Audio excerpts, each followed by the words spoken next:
Okay, welcome everybody. We're going to take a few minutes and let those of you that have been waiting for us to open the webinar up to join. Numbers are climbing quick. We welcome alumni as well to this particular webinar, as well as students. Welcome alumni as well. We're looking forward to spending an hour with our presenter. Okay, well, I'm Steve Foudy, director of the McDermond Center. Most of the students know me, and if there are alums on the call as well, welcome. We appreciate you being here. We're really excited to hear from our speaker today. I will tell you that for the students that wish to have credit for the Gold Commitment or Management Fellows, Sandy Smith and I are the members of the McDermond Center. Sandy will be sending you the URL so that you can get credit. It will go to Campus Labs, and if you're not signed in to Campus Labs, it'll ask you to do that first, and you just use your normal credentials, your DePauw credentials to get in there, but she'll send that out a couple times. And we will be running about a 25 to 30 minute presentation, and then we'll have Q&A. But if you have a question in the middle, our speaker wants this to be as interactive as possible in this format, feel free to go ahead and put your question in chat, and we'll make sure if we don't get to it immediately that during the longer Q&A session time at the end, we'll make sure we get to that. So we welcome any questions that you have on the subject or anything else you might have, and as you've maybe done a little history on our presenter today. So I'm going to present the person that's going to present our presenter. So Spencer Boyd's a first-year management fellow from Cincinnati, Ohio, also on the swim team, and also a TED Talk experience. Was it, I think about a year ago you did your TED Talk. So, and I viewed it as very inspiring, and Sandy will also be putting that TED Talk up, that URL for you guys to look at later, not during the presentation, but just so that you have that URL. But I'll introduce Spencer. Go ahead and you can introduce our speaker. Hey guys, so our guest speaker today is Naeem Muhammed of the class of 2013. Naeem is a corporate finance professional who is passionate about financial literacy, diversity, and inclusion. He began his finance residency at Goldman Sachs, where he began working a variety of functions, including risk management, asset management, and investment banking. He played an integral role in the firm's compliance with CCAR and DFAS. As an investment management analyst, he focused on the growth strategy for the firm's $100 billion fundamental equity profile. And as an investment banking associate, Naeem worked on 30 transactions totaling over $15 billion, including the landmark IPOs for Aventor, a leader in life sciences, diagnostics, and Moderna, a biotechnology tech company developing treatment for a wide variety of rare diseases, including the mRNA 1273, a vaccine candidate for the novel coronavirus. In 2019, Naeem founded the Dream Tea Foundation, a nonprofit organization that focuses on providing financial literacy tools to underrepresented minorities. He graduated from DePauw in 2013 with a Bachelor of Arts in Economics and Management, and will receive his MBA in Finance and Entrepreneurship from the Wharton School at the University of Pennsylvania in May 2021. Now here's Naeem Muhammed with his presentation on finding your formula. Hey everyone, thank you for the warm intro. It feels really good to be back with my DePauw family. It feels like quite a bit of time, but a very short period of time as well. I wish I could see everyone who is currently in here, but I am not. So for my peers who may have joined, thank you. For current students who are joining, I hope you find this to be somewhat beneficial. And for fellow alum, I'm very happy that you took time out of your day to support this tiger. And with that, I'm going to take a stab at sharing my screen. I hope this works.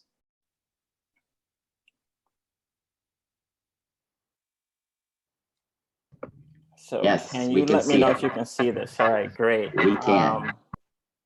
So I want to kick off just by saying, just to give everyone a chance to drop in the event that this is not what you're looking for. I'm in no position to talk about success. I do not see myself as someone who's successful. I'm far from it. I'm still very much a work in progress. I'm not a managing director. I'm not a senior partner. I'm not rich, not famous. Don't have a strong social media following. I'm really just a kid from the Bronx. But I think over the last 7 years out of business school, I realized that I really struggle with this concept of success, what it means, how you attain it, how you maintain it, and how you continue to reevaluate it. And so this is a discussion that was incredibly important for me to have with myself as I went through what I would consider to be a quarter life crisis, and something that I think that other young alumni can benefit from, or even current students, as you kind of try to figure out how to navigate these next 4 years, and for those who have already graduated, as you're trying to manage your post-DePauw life. So if you take nothing else from this presentation, I did want to open with a quote that I really love from Winston Churchill, where he says, "Success is not final and failure is not fatal." And I think it's super important because a lot of times we tend to think that success is finite, that there is a point in your life where you'll reach it and you'll say, wow, today I'm successful. And what I've come to find is, for most of us, we have a running list of milestones and accomplishments that we want to achieve. And that list just continues to grow. As you check one thing off of your list, you add another one. And so I think it's just important to understand that success is an evolving process, and with that may come failure, but it doesn't mean that, the first time you face adversity or the first time you fail at something, it's fatal and your quest for success has come to an end. So this is something that resonates with me and something that I keep at the forefront of my mind day in and day out as I continue to try to check a few boxes off of my own list. So, how does this work? Great. So just in terms of lay of the land and what you can kind of expect today, I did want to kick off with a brief introduction, which we've kind of already went through, so we can skip through that pretty quickly. But as part of that introduction, I kind of wanted to discuss what success looks like and means to me. And a lot of that comes through in what I'm doing with the Dream Tea Foundation. Then just wanted to do a little interactive activity, just getting a sense of how some of the people on this call define success for themselves, and then kind of talking about the importance of introspection and self-awareness. I'll talk a bit about some of my own guiding principles and why I think that's so important. And then I'll give a shout out to my girlfriend who actually came up with this idea to include Find Your Formula. Who would have thought I'd give a presentation and not actually give you guys the formula. So I have a little formula for those of you who want to, keep in mind. And then my goal is to leave about 30 minutes for Q&A. I really want to be able to engage with the audience and see, what is it that I can share with you. So we can jump right in. As I said, I'm really just a kid from the Bronx. My family is originally from West Africa, which is in the city of Accra. I was raised in the Bronx, New York. As mentioned, I majored in econ while I was at DePauw, kind of worked at Goldman for about 6 years in the investment banking division and a variety of other functions. And then before beginning business school, I founded the Dream Tea Foundation to bring financial literacy to underrepresented communities. And I'm currently an MBA candidate at the Wharton School, majoring in finance, entrepreneurship, and innovation. And for kind of the current students on campus, when I was at DePauw, I was the president of the Rotar chapter of Alpha Phi Alpha Fraternity Incorporated. I played football and basketball from 2012 to 2013. I served on President Casey's team of ambassadors. And then I'm not even sure if the Men of Excellence in Cross-Cultural Alliance still exists, but if it does, I was part of that as well. So for me, coming up from the Bronx, having immigrant parents, I really realized that financial literacy was something that I really never learned about. And so when I got to Goldman, it was really a culture shock for me, having a 401k and investments and learning about all of this money that's moving around the world. And it really made me think how different the decisions people in my community would make if they had access to this. I wonder what life would be like if, other first generations or other kids in the Bronx or Brooklyn or other kind of low income neighborhoods in the city that I was familiar with actually knew about, the opportunities available to them. And so it really led me to founding the Dream T Foundation. I think we have a huge problem in the world, and it's rooted in wealth distribution in the US. Often when you talk to people, you'll hear them say something along the lines of, oh, we've come so far over the last XYZ time period. But if we actually look on the left-hand side and really look at, wealth distribution over the last 5 decades, I mean, on a nominal basis, things have gotten better, but in absolute terms, African-American people have made approximately a 40% discount to their white counterparts. And, I think this has led to 3 key issues.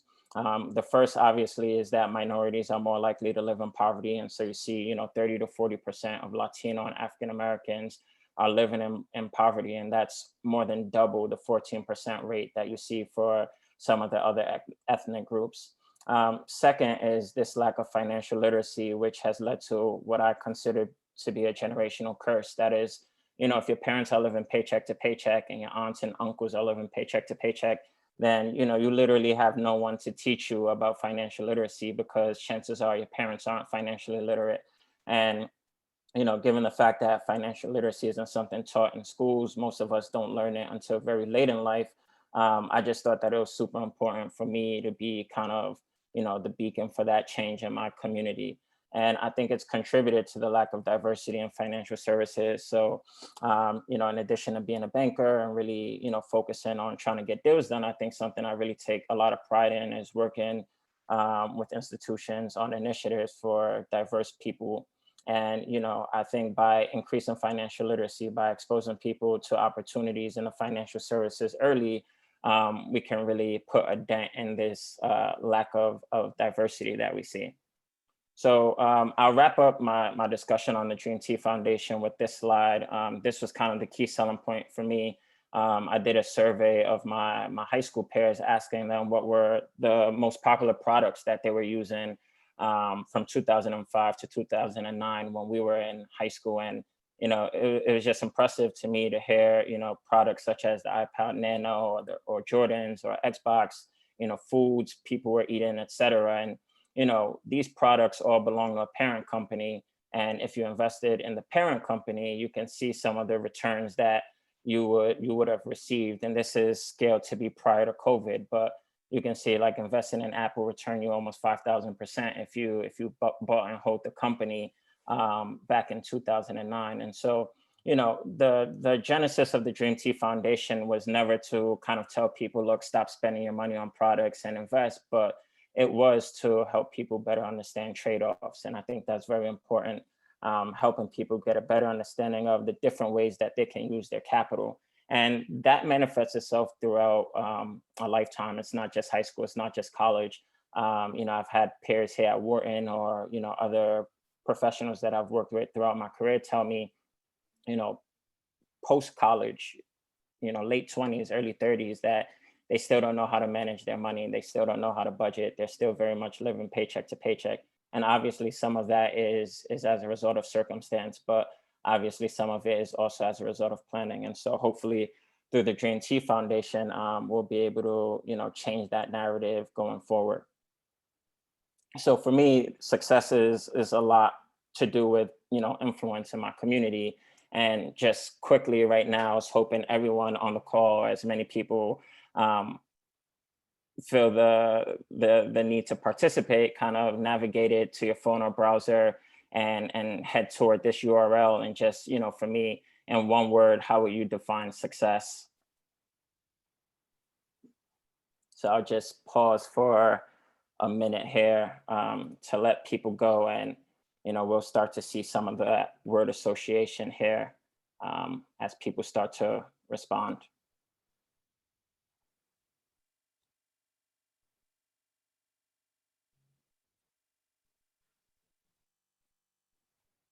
And you can also skip the whole sign-in process to help make it go by faster.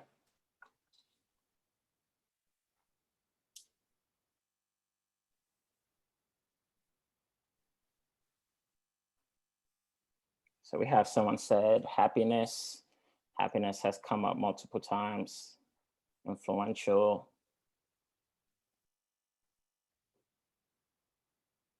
Probably give it another minute. Okay, freedom, financial. Okay, leadership. Financial goal, achieving financial goal, impact. Okay. These are some really good ones. Charity, valued impact, freedom. This is awesome. Truth, love it. Ability. Stability, love that one.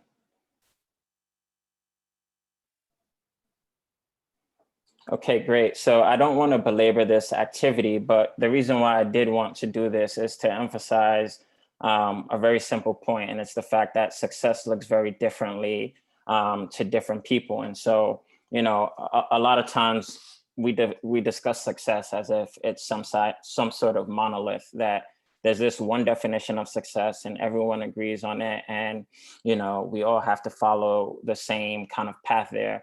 And so, you know, I wanted to do this exercise to kind of emphasize the purpose of this talk, the importance of finding your formula. And your formula has to be tailored to, you know, your own definition of success. If we wanted to add a layer of complexity here, we could have, you know, asked you to prioritize it. And what you tend to find is, you know, two people might agree that happiness and financial success is important, but the order in which they put those two factors can be very different, and that will obviously influence your formula. So, you know, something that I think is super important on the journey to success, as I mentioned in the agenda, is introspection and self-awareness. You know, for me, as I mentioned, I had a phase where I was just very confused.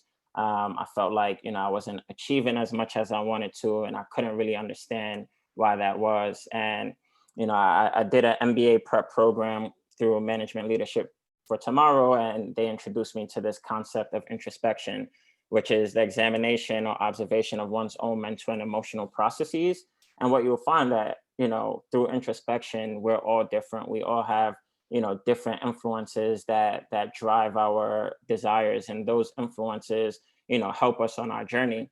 And self-awareness, which is the conscious knowledge of one's character, feelings, motives, and desires. And so basically the point here is that, you know, these two factors will guide you through tough decisions. You know, for many of you on the call, you recently had to choose a college, and, you know, you may have had some friends who were very focused on rank. And so they were just saying, look, you have to go to Ivy League institutions. Some of you were more focused on region. Others were more focused on, you know, financial considerations. Those of you who are still in college, you have to think about what your major will be. You probably have friends who are telling you, look, economics is the way to go. Some of you are pre-med, some of you are pre-law. Your career opportunities, you'll have to make decisions there. Your partners, down the road, you'll have to think about renting versus buying property, how to prioritize your family. I mean, the decisions never end. And so, you know, the takeaway here is that if you don't define success for yourself, if you don't define happiness for yourself, if you don't define importance for yourself, you'll struggle making these decisions, because you'll likely be influenced by other people who might not share the same values and goals as you. And so for me, as I mentioned, principles is super important to me. I really enjoy reading. One of my favorite books I have here with me is Principles by Ray Dalio. Ray Dalio is renowned as being one of the most successful hedge fund managers of all time. And I think what I really loved about this book is the way that it combines two things that I'm passionate about. And so he splits the book into two phases. It's life principles and then work principles, but he really discusses how the two are interrelated. And I bring this up because I think we talk about introspection and self-awareness, but I think having guiding principles for your own life are very important as you work toward finding your formula for success. And so the key takeaways from the book is that you need to face the truth. You need to lean on believability, be radically open-minded, master the art of thoughtful disagreement, triangulate feedback to see yourself objectively. One point that I want to lean on here is the last point that Ray makes, which is triangulate feedback to see yourself objectively. He has a very unique approach to feedback. It's very transparent. Everyone who works for him at Bridgewater kind of has their own baseball card, so to speak, that very transparently, lays out your performance. And what that does is really show everyone how you're doing. And he's received a lot of criticism for this because in some ways, for someone who's not performing well, it can be shaming. And look, I'm not here to judge whether that's right or wrong, but the point is, this is something that Ray has conviction in, something that seems to serve him well and helps him achieve his success in the context of, returning outsized returns for his clients and, running a firm in the way that he wants to. And so the key takeaway here is that just because you have principles doesn't mean people will agree with them. But again, at some point, you need to have a core list of beliefs that you rely on to achieve your own goals. So as I think of it from that perspective, obviously, I have to curate my own list of guiding principles. And so for me, kind of 3 years out of business school, when I realized things weren't going as well as I would have, 3 years out of DePauw, when I realized things weren't moving as fast as I would have liked them to, I came up with my own list of guiding principles. And there are 5 simple principles that are easy for me to remember. The first is success is not objective, it's subjective. So I had to define it for myself. The second and probably most important principle for me is to control the controllable. And, I think we spend so much time worrying about the future, kind of concerned with the past. And those are, 2 factors that we can never influence.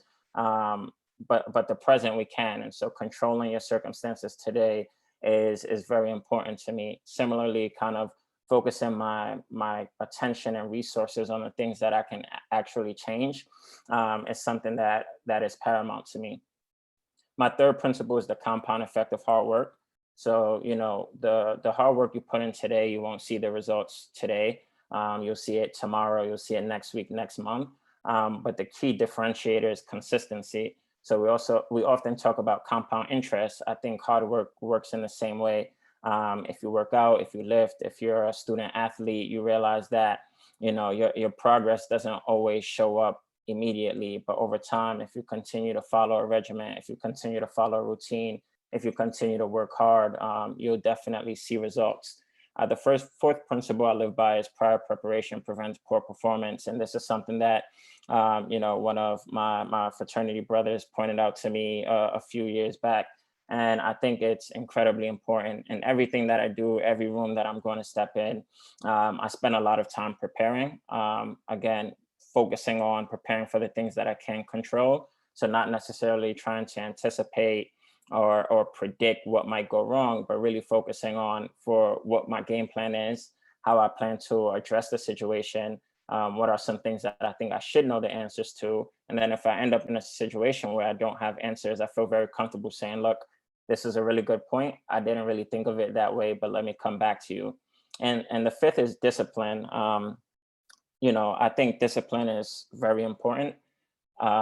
It probably is one of the things I'm most proud of, being a very regimented person, someone who follows a routine, someone who tries to be very disciplined in what I do. And I think it's super important just because, there's always going to be distractions. And unfortunately, you won't always be motivated. I can't tell you that every single day I wake up, I want to go to the gym. I can't tell you, every single day I'm at work, I want to work 16 hours. I can't tell you every single day someone asks me to do something, I want to do it. But I think discipline is what helps you get through the tougher days. And so I think that's very important. So, now the purpose of this, entire discussion, and I'm realizing that because I'm using PowerPoint, some of my formatting shifted. But, when I think of my formula for success, I think it's very simple. It's, introspection, right? Like kind of really looking deep inside of me and trying to figure out who I am and what I want to accomplish, plus my core guiding principles, plus the skills that I need for a certain role, plus this concept that I say call effort raised to the power of desire, which, said simply is grit. How bad do you want it and how hard are you willing to work for it? So, this was kind of the punchline of the whole presentation. This is what I think the formula for success looks like. And how you apply it is going to look different. One of my favorite rappers, Fabulous, says hustle plus muscle equals success. I did the math, and I think that really summarizes it very well. Hard work and kind of the muscle, whether it's mental capacity, whether it's physical capacity, will lead to success.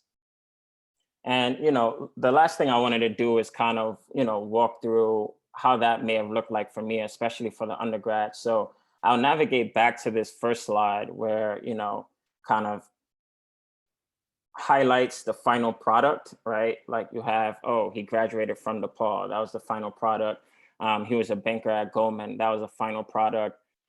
He founded the Dream Tea Foundation. That was a final product. He's at Wharton, a top business school. Final product. And sometimes I think we downplay what that actually looks like in the context of pursuing these goals. So, for me at DePauw, my goal was to be an investment banking analyst out of school. When I think about my own formula and apply it to who I was in 2013, introspection, kind of looking at myself and kind of like honestly evaluating the likelihood of me getting this role and what are some of the things that I needed to do. I really wish I knew this formula because it would have allowed me to, really prepare a lot better. So I was attending a non-target school, and, back in 2012, when I would have been applying, this target school concept was very important. Now firms have kind of navigated to higher view and other methods to bring in talent.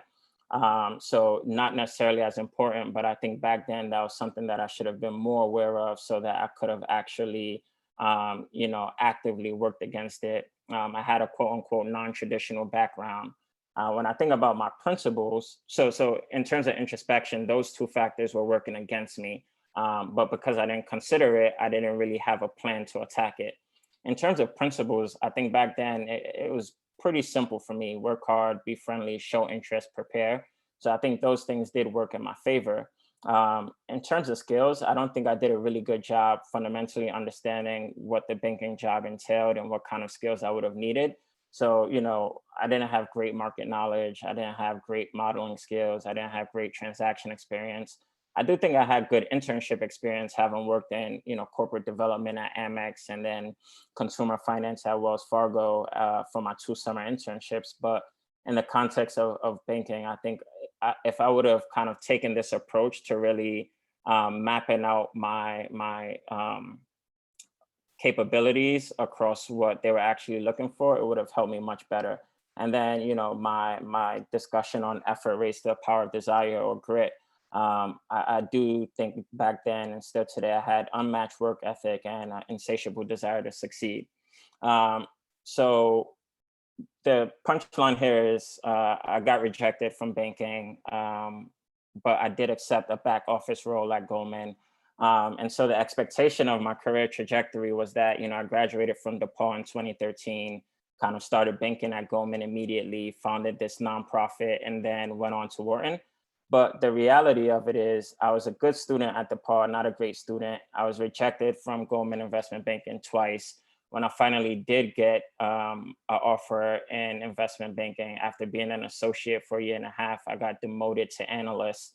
I am at the Wharton School now, but only after taking the GMAT 3 times before getting my target score, And, I have founded and launched and fundraised for the Dream Tea Foundation, but that is on the cover. It doesn't speak to the challenges I've had navigating the IRS and kind of tax exempt implication, COVID hurdles, et cetera. So, a lot of times you'll speak to people and hear people speak, and you'll probably hear these bios that sound so impressive. And, it seems like it was a very linear progression, but the reality is I've had a lot of rejection and a lot of, trial and error throughout my process. But I think having this kind of approach and game plan to my goals has really helped me. And so I just wanted to share some of that with you all, whether you're an undergrad trying to figure out what you're trying to do next, or you're a recent grad who's, still trying to figure out what you want to do with your life. And so with that, I think we have kind of crossed the 30-minute mark. And, again, I want to just thank everyone for joining. and open the floor for some Q&A. Great. Thank you, Naeem. I've got a couple students that sent me notes to ask you a question. So one of them is, do you think someone's definition of success for themselves changes over time? Yeah, that is a great question. And I think, you know, it goes back to kind of that cover slide, success is not final, failure is not fatal. So to answer the question, I think success changes over time. You know, when I graduated DePauw, my measure of success was really just trying to get a full-time job. You know, kind of as time went on, you know, I started thinking about promotion and responsibility. And now it's kind of like, you know, partnership, fatherhood, marriage, home ownership, investing. So, you know, I think over time, success definitely changes. It definitely isn't a constant. It's a variable, excuse me, that I think will continue to change for the rest of my life. But I think I'll also add, I think that's why it's so important not to tie your happiness to success, because it's such a moving target. And so, you know, if your happiness is really contingent on your ability to achieve quote unquote success, then, you know, you'll always be in a volatile state of happiness because success is so volatile. Very good. Another question, why did you choose innovation and entrepreneurship as your MBA focus, coming from investment bank background? Yeah, great question. So I'm a double major actually. So I'm still a finance major, but you know, for me, it really came down to kind of thinking about being at Wharton, looking for a transformative experience, and thinking about something that I wouldn't have an opportunity to learn after leaving here. So as I said, I did my finance residency at GS. Felt like they gave me a really strong background. Wanted to kind of really supplement that with the, you know, Wharton finance stamp. But entrepreneurship and innovation is something that's emerging in the world. I think I would love to be an entrepreneur someday. And so, you know, I thought this was a great opportunity to explore that. And as I continue to build out a nonprofit, I think it's important to understand entrepreneurship as well. So all in all, I think it's just a great learning opportunity for me to build out my skill set. Very good. We have a question from Whitney. It says, obviously, everyone's journey to success is different, as well as one's own definition of success. But if you could go back and change a habit or attitude that you had in the past in order to set you up for a more successful future, what would you change? That's a really good one. Great question. Take a minute to think about this. A habit I had in the past that I would change. You know, I think, so I'll say two things. And this isn't necessarily something that I'm great at, but I think balance is important. And so what I don't want the takeaway from this discussion to be is, you know, just like hard work, like just work hard, don't rest. That isn't the key. I think there is an appropriate balance. And I'm not necessarily sure I'm the best person to discuss balance, but I do want to acknowledge that there is a balance there that we should all seek to find. But if I could go back and change one thing, I think it would have just been to be a little more intentional. I think there was a point where I was a bit, you know, passive about, you know, things that were happening or going on, as opposed to really being active and intentional about what I wanted to happen and how I wanted those things to happen. And so if I could have gone back, I probably would have been a little bit more intentional about what I wanted to happen when I thought was the right timeline, and kind of reevaluate more frequently. So when you set a goal, kind of just coming back at some kind of designated checkpoint and figuring out, are you still on track? And what kind of tools you might need to use to change or switch things up. Yeah, very good. So this question comes from Hugh. Have you ever felt lost, like not knowing what to do next to get what you want because you have done everything you think you could and still not seeing anything? Yeah, today. No, but I think I'm going to go back to the GMAT experience. I took the GMAT 3 times. I felt lost. I was completely confused. Like I paid for Manhattan GMAT, I paid for Kaplan. I studied a ton. I literally just had no idea, like, what more can I do to get this, like, you know, these top business schools are crazy. No one can get these scores. Like, I obviously can't. So I felt very lost during that journey, kind of very depressed and unhappy and confused as to what more I could do. And when you find yourself in those spaces, I think it's important to have someone to confide in and talk to. You don't have to navigate these issues alone. So I think having a strong group of friends who you trust with your career and your professional life is very important. And then beyond that, I think one, just persistence. So sometimes it's not necessarily what more you need to do or what new methods you need to do. It's more so just about kind of continuing to, you know, practice or, you know, execute on whatever it is. And over time, like, you know, it'll sink in. And that's literally what happened with me on the GMAT. Like 1 minute I couldn't, you know, break 600 on a practice exam. And, you know, next minute I was breaking 650 and the next minute I was breaking 700s. And I can't necessarily say anything changed. The only thing that changed is I just kept doing the same thing. And then review like what's going wrong. So in the case of the GMAT, like I really committed to, you know, looking at my practice exams and really understanding what I was getting wrong, and what I could do to get better. So unfortunately, not a great answer. It's definitely something I've felt. I feel lost a lot in work. I can give a ton of examples on transactions that I've been on that just, you know, haven't been going well. But to summarize, kind of have a group of people that you feel like you can confide in to help you get through that tough time. You know, be persistent, just, you know, trust the process and be patient with the progress. To the extent that you have mentors, reach out to them and, you know, really spend time reflecting on what's going wrong. That's great. Nicole Burt also asked, would you change anything about your DePauw experience? Looking back, what are you most grateful for in your journey at DePauw? Yeah, would I change anything about my DePauw? Yeah, definitely. It's a long list, but I would have studied abroad if I could go back.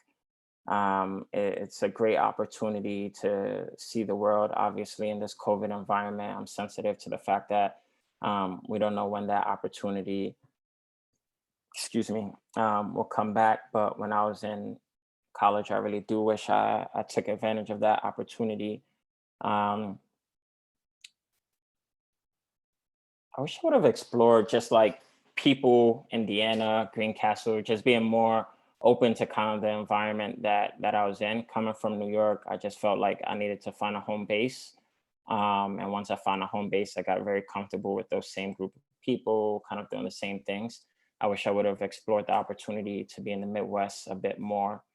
And honestly, just, I know it sounds weird, like, but having more fun, because now I think I don't really regret anything professionally, but it is unfortunate some of my closest friends live in Chicago and St. Louis and California. And I mean, just realistically, we're never, no matter how hard we try, we just can't have those times again where we're all in very different places in our lives. Some of us are married, some of us have kids. It's just not the same as being next door to, you know, your closest friends. So enjoy those 4 years once kind of we beat this global pandemic and return to Greencastle.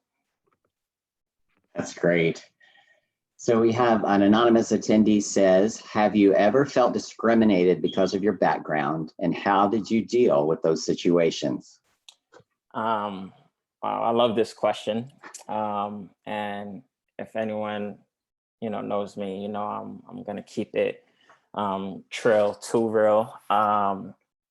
Yes, I have been discriminated or felt like I was being discriminated against because of my race or because of my color, or, you know, sitting down is hard to see, but I'm 6'5", kind of large build guy who, you know, people often will describe as quote unquote intimidating for whatever reason.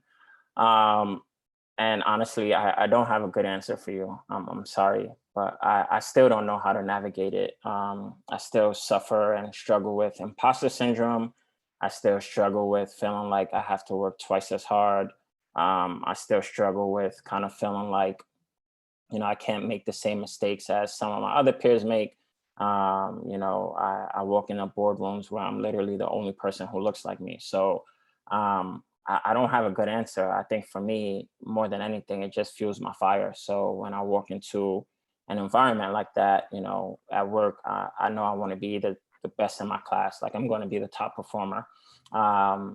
So for me, it's more like a chip. It's not necessarily that it's something that I've learned how to respond to. I really don't know how to.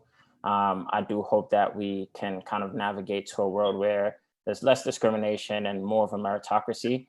But for now, what I try to focus on is mentoring kind of junior analysts who join the firm, and, kind of try to help them navigate that.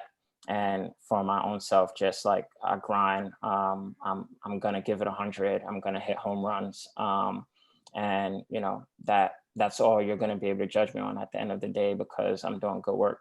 But if anyone in the audience has any responses, please let me know, because it's definitely something I'm still struggling with. Then I see a question here in the chat from Good, Sarah. yeah, I see. How do you effectively respond to failure? Yes.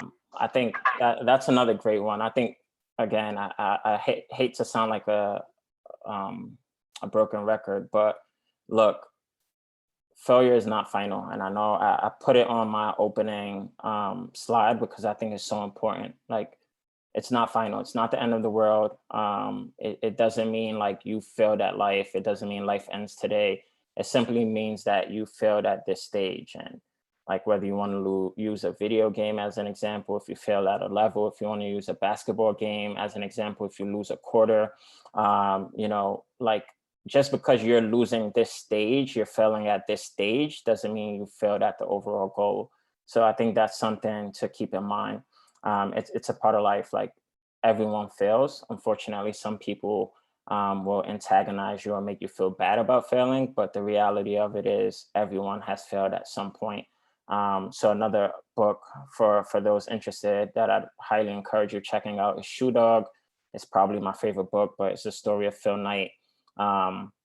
And so in a short sentence, it's a story of how a failure ended up founding one of the greatest consumer retail companies of our generation.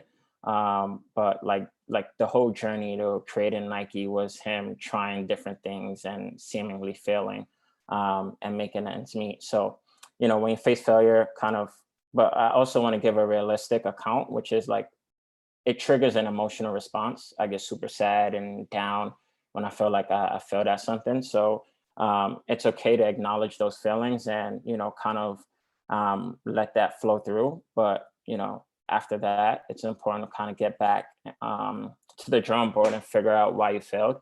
I think that's the most important thing, figuring out what went wrong, what you could have done better. Why didn't you achieve your desired outcome? And then from there, kind of just, picking yourself back up and trying it again. Similarly, kind of just understanding, like, is this something you need to overcome? So, sometimes it is okay to cut your losses. Sometimes you don't necessarily, need to, finish something if it's not like directly important to your overarching goal. However, if it is something that's important to you, then figure out what went wrong and, stay persistent. Reach out to people who you feel like have experience in what you're trying to do, and just put in the work. That's awesome. Wow. Well, the congrats are coming in. Congrats, Naeem, on all your achievements, and thanks for a great presentation. Excellent. Thank you for keeping it 100% real. Thank you for bringing inspiration and vulnerability to the presentation. I think you've said things that we will ponder for a while, and also really some milestones on our journey to help us keep it real and keep it real to ourselves.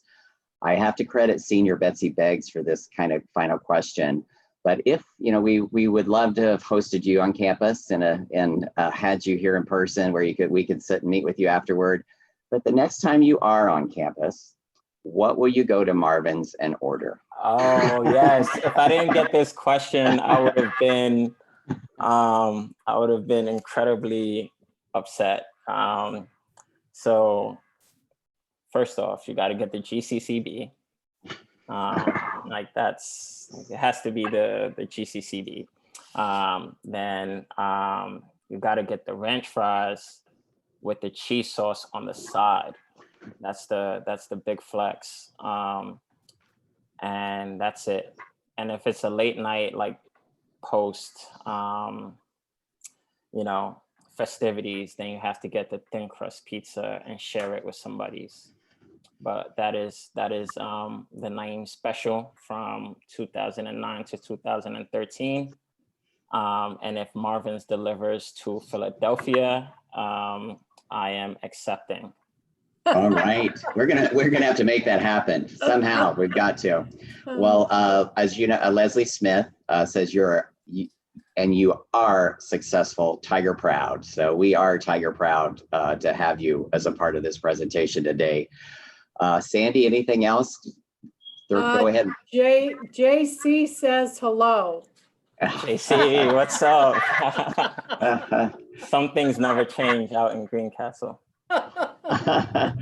Yes, well, we do look forward to hosting you on campus sometime, but thank you for taking time out. For those of you that joined, he actually had a class that went up to the minute that we actually brought him on. So he went from from classroom to teaching. We appreciate you. A very busy schedule. We're very inspired by your Dream Tea Foundation, the work that you're doing. We'll be watching you as you emerge from your MBA. We know that your definition of success is something that you will achieve, and we're happy to be part of your journey. We know you're gold within, and we appreciate that. With that, I guess we will conclude. You made me hungry on the Marvin menu, so I'm sure all of us out there, I'm only about, 4 blocks from there, so that may be where I head next, but I'm sure some students are hungry too. But thanks again. If there are any follow-up questions we get, we will forward them to you as well. And the presentation will be taped for those that couldn't join, so for some of our international students, that time zones, so they will be able to be a part of this as well. We thank the alums for joining too. Any final thoughts you want to say, Naeem? Sounds good. Just again, thank you everyone for joining today. I really appreciate the Tiger Proud, the love to the undergrads. Just keep chipping away. To my peers, I wish you all the best of luck. And I look forward to staying in touch. Thank you so much, Naeem. Thank you. Thank you. And thanks to our guests for being here. Yes. Thank you so much. Okay, we will see you all next time. Thanks again. Bye-bye. Thank you. Bye.